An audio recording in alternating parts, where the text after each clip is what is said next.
नमस्कार, सत्य से लवरेज में आपका स्वागत है। मैं हूं प्रदीप शाह। बात आज हो रही है अनुमंडलीय न्यायालय फारबिसगंज की।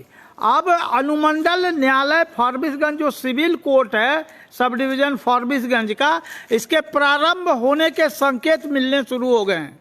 इसी रविवार को अररिया के जिला एवं सत्र न्यायाधीश ने फारबिसगंज के जो न्यायालय है इसको शुरू करने के निमित्त माननीय उच्च न्यायालय से मिले निर्देश के संदर्भ में दौरा किया और कार्यों का जायजा लिया। उन्होंने वकील के संघों से भी मुलाकात की और लोगों को भरोसा दिया है कि जल्द ही इसी मंथ नवंबर में 24 नवंबर तक न्यायालय शुरू हो सकता है। आप ये देखें, ये पुराना बिल्डिंग है, तकरीबन 50 लाख रुपए की लागत से जो मरम्मती का कार्य हुआ है, इसमें तमाम तरह के जो हाजत हैं, पुरुष के हाजत, वीडियो कॉन्फ्रेंसिंग रूम, न्यायाधीश का महिला हाजत और प्रतिलिपि विभाग, तमाम विभाग के नाम तक लिखे गए हैं। सर्वर रूम, कंप्यूटर कक्ष है, न्यायालय मुंसिफ है। तो यहाँ जो मुंसिफ और सब जज का जो कोर्ट है तत्काल प्रारंभ किया जाएगा पुराने इसमें जो भवन बना हुआ है। तो ये आप देखिए, सामने लिखा हुआ कार्यालय मुंसिफ का प्रकोष्ठ है, वीडियो कॉन्फ्रेंसिंग रूम भी है अधिवक्ता का। तो कुल मिलाकर के जो आज़ाद भारत के तकरीबन 75 वर्ष हो गए हैं और रेणु माटी के लोग अभी भी सस्ता और सुलभ न्याय से वंचित हैं। हालांकि जो सर्वोच्च न्यायालय है, माननीय उच्च न्यायालय है और केंद्र और राज्य की सरकारें हमेशा से कहती रही हैं कि समाज के जो अंतिम व्यक्ति है उस तक विकास की किरणें पहुंचे, ऐसा सरकार चाहती है। साथ ही साथ आम आवाम को सस्ता और सुलभ न्याय मिले, इसके लिए भी सरकार प्रयासरत है।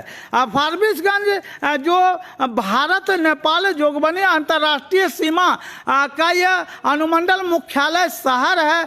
1991 में जो अनुमंडल बना है उसके बाद से अभी तक तकरीबन 31 वर्षों, 3 दशक बाद भी लोगों को 40 किलोमीटर, 50 किलोमीटर, 60 किलोमीटर दूर अररिया जाकर न्याय पाना पड़ता, महंगा न्याय पाना पड़ता। सरकार की जो अवधारणा है, सरकार की जो नीति है, उसके विपरीत यहाँ महंगा न्याय मिल रहा है। लेकिन अब जबकि रेणु माटी में एक बार फिर से फारबिसगंज अनुमंडलीय व्यवहार न्यायालय के प्रारंभ होने के संकेत मिलने लगे हैं, अररिया के जिला एवं सत्र न्यायाधीश पुष्पकमल दीक्षित इसी रविवार को फारबिसगंज में जो नया बिल्डिंग बन रहा है तकरीबन 17.5 करोड़ की लागत से, और अफसर के निवास 12 कमरे के जो निवास रहने के योग्य रूम बनाया गया। हालांकि उसके प्लिंथ का काम, भूमि का काम कुछ बाकी है।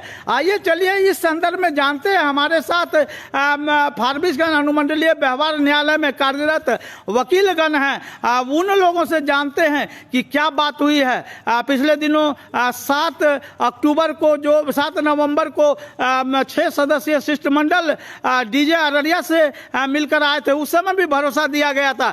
शिवान जी, अभी पता चला है कि रविवार को जिला एवं सत्र न्यायाधीश फारबिसगंज का दौरा कर संकेत दिए हैं कि फारबिसगंज में व्यवहार न्यायालय आगामी 24 तारीख को प्रारंभ हो सकेगा। क्या जानकारी है आपको? तो रविवार को, पिछले रविवार को जो है डिस्ट्रिक्ट जज आए हुए थे नई बिल्डिंग का निरीक्षण के लिए। तो उसी संदर्भ में बात हुआ कि नहीं, पुरानी बिल्डिंग में हम लोग कोर्ट प्रारंभ करने जा रहे हैं और जिसका शिलान्यास जिसका उद्घाटन 24 तारीख को संभावित है कि हो जाएगा। 24 नवंबर को ऐसा संकेत उन्होंने दिया है। हाँ, 24 नवंबर को। तो और भी क्या बातें हुई हैं? संगठन, आपके संघ के लोग यहाँ 2 संघ, बार एसोसिएशन और एडवोकेट एसोसिएशन के जो आप प्रतिनिधि मंडल, 6 सदस्यीय प्रतिनिधि मंडल 7 नवंबर को जो मिलने गए थे डीजे अररिया से, उनके बाद ही यह दौरा हुआ है। जी। तो क्या इसको आप संघ की ओर से सफलता मानते हैं? जी हाँ, हम लोग ने जो प्रयास किया हम लोग और आज तक जो लगे हुए हैं और ये अंतिम चरण में आ चुका है और ये उम्मीद ही नहीं, इस खुशी में तो लोग इतना उत्साहित हैं कि अनुमंडल न्यायालय में लोग पटाखा तक फोड़ रहे हैं, खुशियां मनाना प्रारंभ कर दिए हैं। और 24 तारीख का हम लोगों को इंतजार है कि इससे 24 तारीख से पहले भी कब ये चीज़ हो जाए, क्योंकि 20 नवंबर तक सारा सिस्टम जो है वो लागू होने के भी संकेत दिए हैं। कंप्यूटर वगैरह सब चीज़ लग गया, ऐसे भी जो रूम बन कर तैयार है, इसमें इजलास वगैरह बनकर कंप्लीट है। तो रायसेन वर्मा जी, थोड़ा पीछे जाते हैं। ये फारबिसगंज जो रेणु माटी है, विश्व प्रसिद्ध आंचलिक कथाकार स्वर्गीय फणेश्वर नाथ रेणु की कर्मभूमि और जन्मभूमि है। इसमें इतना देर से कहते हैं, कहा जाता है कि विलंब से मिला न्याय कोई न्याय नहीं है, देर से मिला न्याय कोई न्याय नहीं है। भारत, आज़ाद भारत के 75 वर्षों के बाद भी जो रेणु माटी के लोग हैं, भोले भाले लोग हैं, महंगा न्याय पाने को विवश है। इसके बारे में क्या आप लोगों ने लड़ाई लड़ी संयुक्त रूप से? अनुमंडल बनने के बाद, फारबिसगंज अनुमंडल का सृजन होने के बाद, आइए, इस क्षेत्र के जितने भी जनप्रतिनिधि हुए, चाहे सांसद या विधायक, किसी के द्वारा यहाँ न्यायिक सुविधा दिलाने का प्रयास आज तक नहीं किया गया।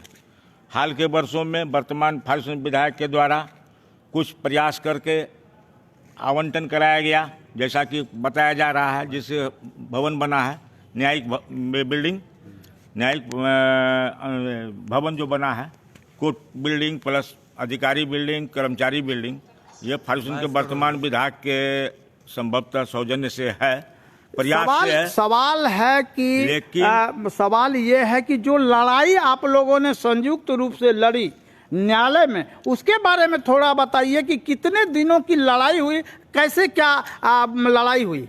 थोड़ा सा ब्रीफ कर देंगे। हाँ, वो न्यायालय में, हाईकोर्ट में कैसे आपने लड़ा? हम लोग वर्ष 96 के बाद से लगातार विभागीय पत्राचार करते रहे और जो पत्राचार होता रहा सरकार के विभिन्न विभागों से, क्योंकि बाद में बहुत सारा पत्राचार हम लोग का बह गया 2017 में, नहीं तो पत्राचार हम लोग का साक्ष्य रहता आपके सामने में।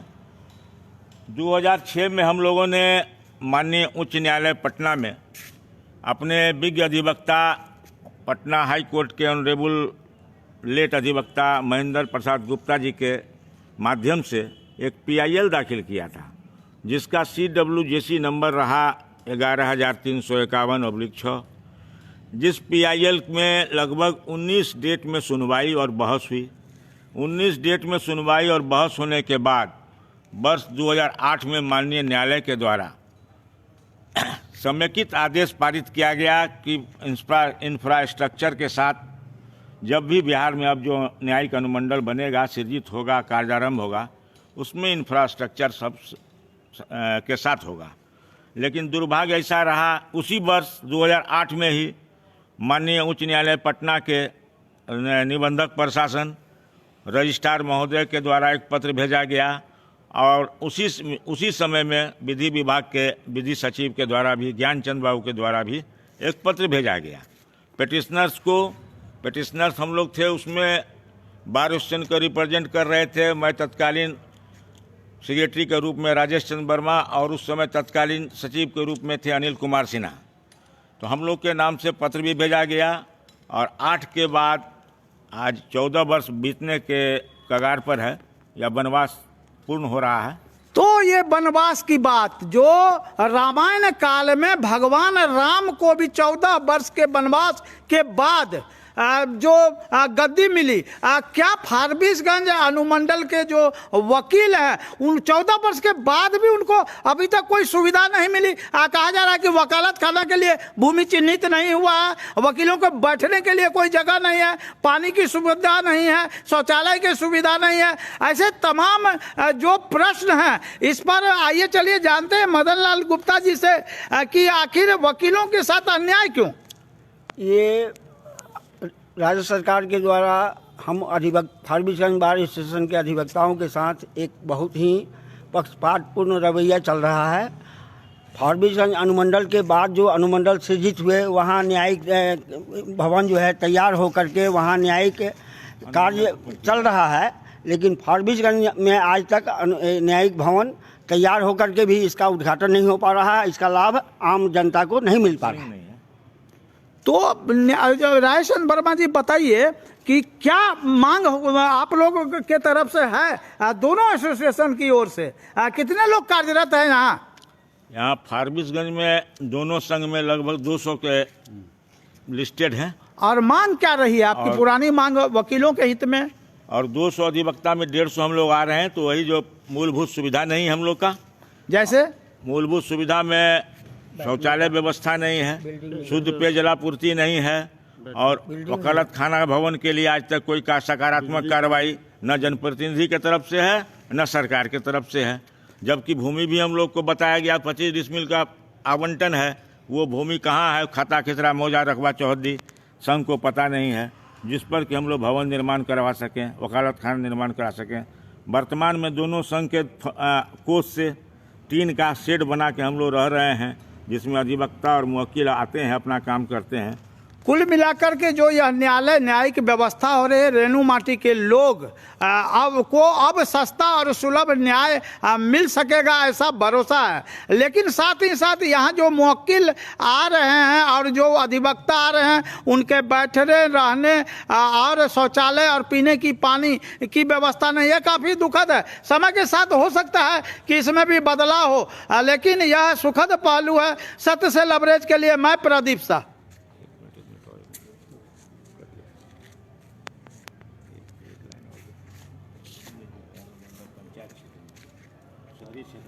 तो अनुमंडलीय व्यवहार न्यायालय फारबिसगंज के संदर्भ में सबसे खास बात यह है कि फारबिसगंज अनुमंडल पदाधिकारी का आवास, सीओ का आवास, बीडीओ का आवास ये मटियारी पंचायत में, और फारबिसगंज अनुमंडल मुख्यालय और व्यवहार न्यायालय ये तमाम रामपुर उत्तर पंचायत में।